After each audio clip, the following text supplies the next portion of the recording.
दरम्यान या आदेशाला उच्च न्यायालयात आव्हान देण्याचा निर्णय बबनराव घोलप यांनी घेतलाय। त्यांच्याशी बातचीत केली आहे आमचे प्रतिनिधी अजित मांढरे यांनी।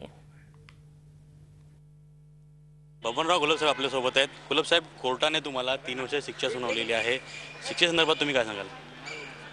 नाही, न्यायालयाच्या निर्णयाबद्दल मी काही कॉमेंट्स करू इच्छित नाही। मी माझ्याही बाजू मांडण्याचा प्रयत्न केलेला आहे। मग काही बाजू त्यांना पटलेल्या आहे, काही पटल्या नाही, आणि म्हणून त्यांनी मला आज ही शिक्षा सुनावलेली असली तरी ती मला मान्य नाही। म्हणून मी उच्च न्यायालयात जाऊन न्याय मिळवण्यासाठी प्रयत्न करणार आहे आणि न्याय मिळेल अशी माझी खात्री आहे।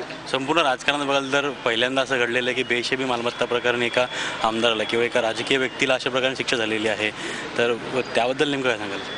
आता बेहिशेबी मालमत्ता किती आहे याचा आकडा जर पाहिला तर तुमच्या लक्षात येईल, करोडो अब्जोचे घोटाळे आणि हे किरकोळ मी शेतकरी माणूस आहे आणि याच्यामध्ये कुठेतरी राजकीय हस्तक्षेपामुळे या सगळ्या गोष्टी त्यांनी घडून आणलेल्या आहे। फक्त न्यायालयाला जो काही पाठपुरावा मला द्यायचा होता तो मी पूर्ण दिला नाही असं त्यांचं म्हणणं असल्यामुळे मला तिथे दोषी ठरवण्यात आलं। परंतु मी उच्च न्यायालयामध्ये अजून कसोशीनं माझी बाजू मांडील।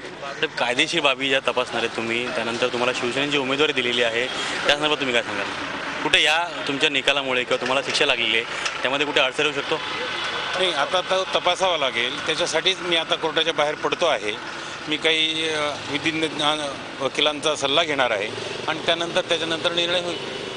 जी उमेदवारी दिलेली आहे शिवसेनेने, त्या उमेदवारी संदर्भात कायदेशीर जे तज्ज्ञ आहेत, कायदेपंडित आहेत, त्यांच्याशी बोलून निवडणूक लढवता येईल की नाही यावर आता कायदेपंडितांचं मत बबनराव घोलप घेणार आहेत।